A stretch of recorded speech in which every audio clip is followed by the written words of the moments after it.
ലോകത്തിൽ ഒരിടത്തും മാന്ത്രിക ഫോർമുലയിലൂടെ സ്പോക്കൺ ഇംഗ്ലീഷ് പഠിപ്പിക്കുന്ന രീതി നിലവിലില്ല എന്നാണ് എൻ്റെ അറിവ്.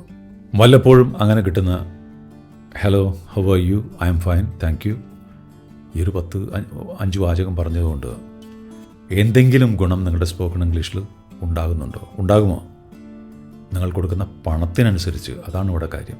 എൻ്റെ കയ്യിൽ നിങ്ങളെ പഠിപ്പിക്കാനായിട്ട് മാന്ത്രിക ഏലസോ ഫോർമുലയോ വലംപിരി ശംഖോ ഒന്നുമില്ല. എല്ലാവർക്കും നമസ്കാരം. Welcome back to Ramesh voice. ഈ ഒരു വീഡിയോ ഡിസ്റ്റിങ്ക്റ്റ് ആയിട്ടുള്ള ഒന്നാണ്. ഒരുപക്ഷെ 1-2 വീഡിയോസ് കൂടി ഇതിനെ തുടർന്ന് ഉണ്ടാവും. സ്പോക്കൺ ഇംഗ്ലീഷ് മാർക്കറ്റിൽ നടക്കുന്ന തട്ടിപ്പുകളെ കുറിച്ച് അറിയാനും അതിനെക്കുറിച്ചൊക്കെ ഒരു പുതിയൊരു ഉൾക്കാഴ്ചയോടെ നിങ്ങൾക്ക് നോക്കിക്കാണാനും ഉപകരിക്കുന്ന ഒരു വീഡിയോ സീരീസാണ്. 2-3 വീഡിയോസ് കാണും. ഇതുകൊണ്ടുള്ള പ്രധാനപ്പെട്ട ഒരു ഗുണം, നിങ്ങളുടെ സമയം, പണം, ഊർജം എന്നിവ അനാവശ്യമായിട്ട് പാഴാക്കാതെ നിങ്ങൾക്ക് വിനിയോഗിക്കാം. അതിന് ഉപകരിക്കും. ഇത് പറയുമ്പോൾ എനിക്ക് ഇതിൽ എന്തെങ്കിലും ഒരു പ്രത്യേകിച്ചൊരു വെസ്റ്റഡ് ഇൻട്രസ്റ്റ് അല്ലെങ്കിൽ സ്ഥാപിത താല്പര്യം, എൻ്റേതായിട്ടൊരു താല്പര്യം ഇതിൽ എനിക്കില്ല. പക്ഷെ ആരെങ്കിലുമൊക്കെ ഇത് പറയണ്ടേ എന്നുള്ളത് കൊണ്ടാണ് ഞാൻ കുറേ നാളായി ഇത് പറയാനായിട്ട് വിചാരിക്കുന്നത്.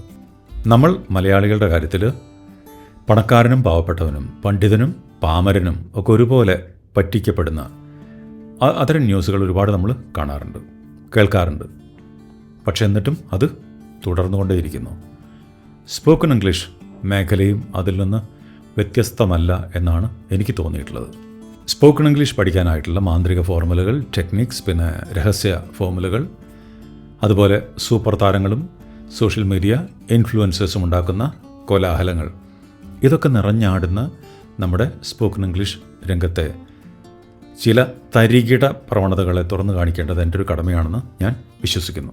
നിങ്ങളെങ്ങനെയാണ് ഇംഗ്ലീഷ് പഠിച്ച് തുടങ്ങേണ്ടത്, ഉച്ചാരണം എങ്ങനെ ശരിയാക്കാം, അടിസ്ഥാന ഗ്രാമർ പഠിച്ചു കഴിഞ്ഞാൽ പിന്നെ എങ്ങനെ മുന്നോട്ട് നീങ്ങണം, ഇതിനെക്കുറിച്ചും 1-2 വീഡിയോസ് ഞാൻ ചെയ്യാം. ഇനി ഇത്തരം കാര്യങ്ങൾ വിശദമായിട്ട് കേൾക്കാനായിട്ട് സമയവും ക്ഷമയും ഇല്ലാത്തവർക്ക് ഇവിടെ വെച്ച് തന്നെ ഈ വീഡിയോ നിർത്താം. മലയാളി പൊളിയാണ്, എന്നെ ഒന്ന് പറ്റിക്കൂ എന്ന് നിരന്തരം അപേക്ഷിക്കുന്ന മലയാളികളാണ് ഒരുപാട് പേർ. സമൂഹ മാധ്യമങ്ങളിൽ എൻ്റേതായിട്ട് വരുന്ന ഓരോ വാക്കിനും എന്തെങ്കിലും തരത്തിലുള്ള സാമൂഹ്യ പ്രസക്തി ഉണ്ടായിരിക്കണം എന്നെനിക്ക് നിർബന്ധമുണ്ട്. അതുകൊണ്ടാണ് എൻ്റേതായ എൻ്റെ തികച്ചും വ്യക്തിപരമായിട്ടുള്ള സ്വകാര്യമായിട്ടുള്ള കാര്യങ്ങളൊന്നും ഞാൻ സോഷ്യൽ മീഡിയ വഴി പങ്കുവയ്ക്കാറില്ല. ഞാൻ ഇന്നലെ കഴിച്ച പരിപ്പോട, എൻ്റെ വീട്ടിലെ വളർത്തുപട്ടിയുടെ പേര്, ഇതിനൊന്നും ഒരു തരത്തിലും സാമൂഹ്യ പ്രസക്തി ഉള്ളതായിട്ട് എനിക്ക് തോന്നിയിട്ടില്ല. ഞാൻ മൂലം നിങ്ങളുടെ ജീവിതത്തിലെ വിലയേറിയ 5 മിനിറ്റ് ഇത്തരം കാര്യങ്ങൾക്ക് വേണ്ടി മാറ്റിവെക്കുന്നത് എനിക്ക് ഒട്ടും താല്പര്യമുള്ള വിഷയമല്ല. ഇനി ഇങ്ങനെയൊക്കെ പറയുമ്പോൾ ഇംഗ്ലീഷ് പഠിക്കാനായിട്ട് ഈ യൂട്യൂബ് ചാനൽ മാത്രം കാണണമെന്നോ മറ്റുള്ളതെല്ലാം തെറ്റാണെന്നോ ശരിയല്ലെന്നോ എന്നുള്ള അവകാശവാദമൊന്നും എനിക്കില്ല. എൻ്റെ കയ്യിൽ നിങ്ങളെ പഠിപ്പിക്കാനായിട്ട് മാന്ത്രിക ഏലസോ ഫോർമുലയോ വലംപിരി ശംഖോ ഒന്നുമില്ല. പക്ഷേ ഞാൻ കണ്ടെത്തിയ ചില പുതിയ രീതികളുണ്ട്. അത് മറ്റു ചിലർ അനുകരിക്കുന്നതും കണ്ടിട്ടുണ്ട്. അതൊക്കെ എന്താണെന്ന് വിശദമായിട്ട് പിന്നീട് പറയാം. ഇനി സ്പോക്കൺ ഇംഗ്ലീഷ് രംഗത്തെ ആടുതേക്ക് മാഞ്ചിയും. ആദ്യത്തെ ക്വാർട്ടർ രഹസ്യ ഫോർമുലകളും കൊണ്ടാണ് വരവ്. ഫോർമുലകൾ ഉപയോഗിച്ച് വളരെ എളുപ്പത്തിൽ ഇംഗ്ലീഷ് പഠിക്കാം, സംസാരിക്കാം എന്നൊക്കെ നിങ്ങളെ വിശ്വസിപ്പിക്കുന്നു. നിങ്ങളതിൽ വീഴുന്നു, മോശമില്ലാത്ത പണം അവർ കൈക്കലാക്കുന്നു. നിങ്ങളുടെ ഇംഗ്ലീഷ് കാര്യമായിട്ടുള്ള പുരോഗതിയില്ലാതെ അങ്ങനെ തന്നെ നിൽക്കുന്നു.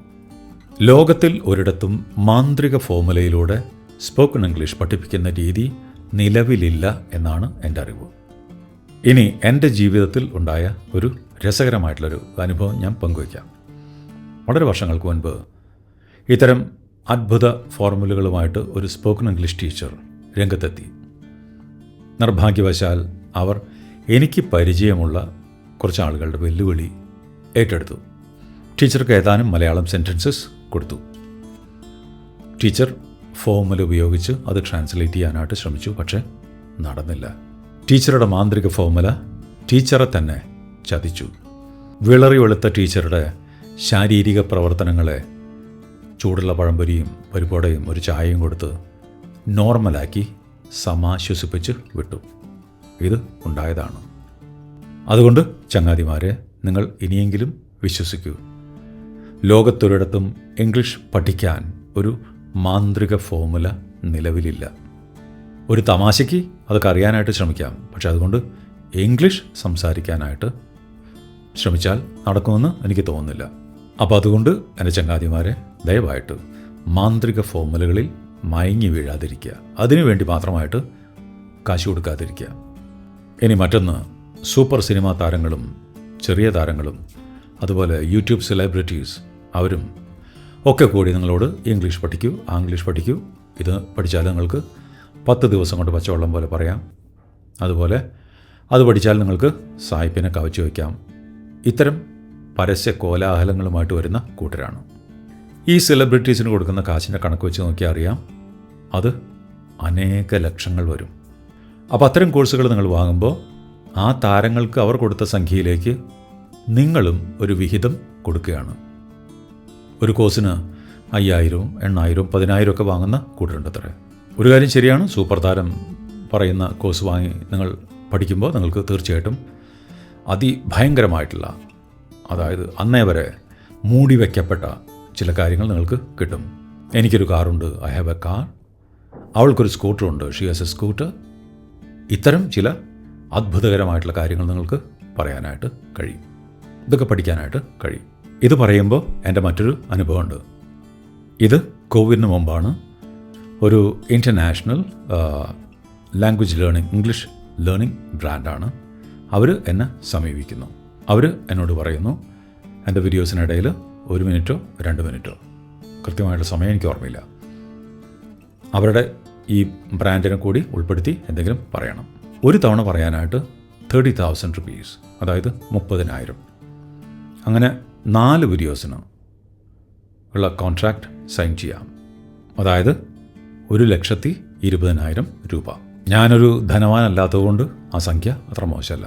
പക്ഷേ ഏതാനും ആളുകൾ എൻ്റെ വീഡിയോസ് കാണുന്നു എന്നതുകൊണ്ട് മാത്രം എനിക്ക് വ്യക്തമായി അറിയാത്ത, അനുഭവമില്ലാത്ത ഒരു വസ്തു നല്ലതാണെന്ന് ഞാൻ അവരോട് പറയണം, അവരെ പറഞ്ഞ് വിശ്വസിപ്പിക്കണം.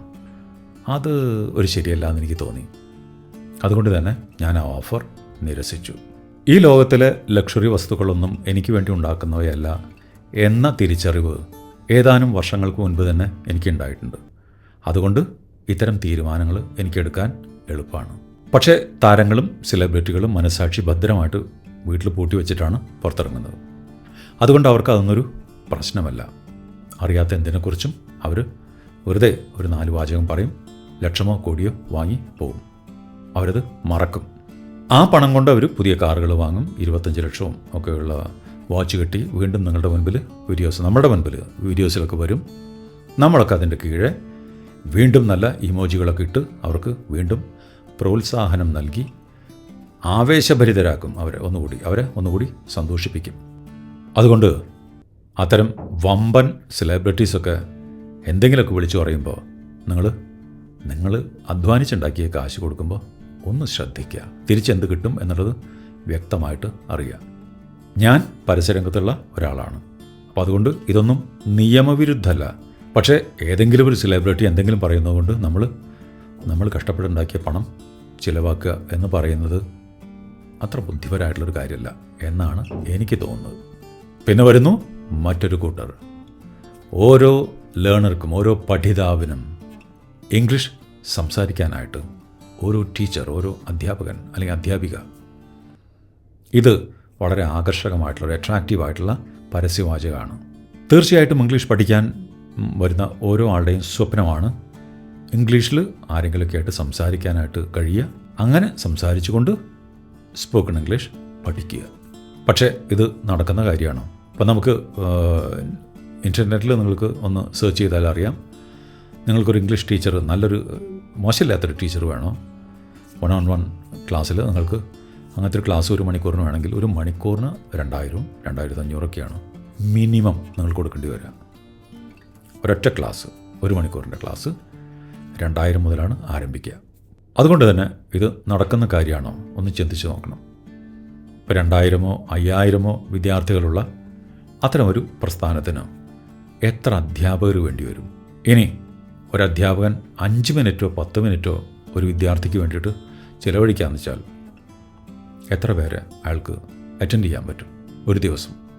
വല്ലപ്പോഴും അങ്ങനെ കിട്ടുന്ന hello, how are you, I am fine, thank you, ഈ ഒരു 5 വാചകം പറഞ്ഞതുകൊണ്ട് എന്തെങ്കിലും ഗുണം നിങ്ങളുടെ സ്പോക്കൺ ഇംഗ്ലീഷിൽ ഉണ്ടാകുമോ?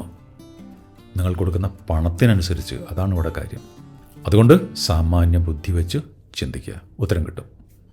അപ്പോൾ ചങ്ങാതിമാരെ, ഭാഷാ പഠനം എന്നത് ദീർഘമായി തുടരേണ്ട നിരന്തരമായിട്ടുള്ളൊരു പ്രവൃത്തിയാണ്.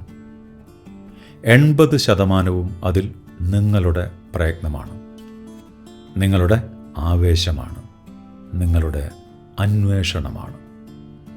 ഈ ഒരു സത്യം നിങ്ങൾ എത്ര വേഗത്തിൽ എളുപ്പത്തിൽ മനസ്സിലാക്കുന്നുവോ അത്രയും നന്ന്. അപ്പോൾ തൽക്കാലം നമുക്ക് നിർത്താം.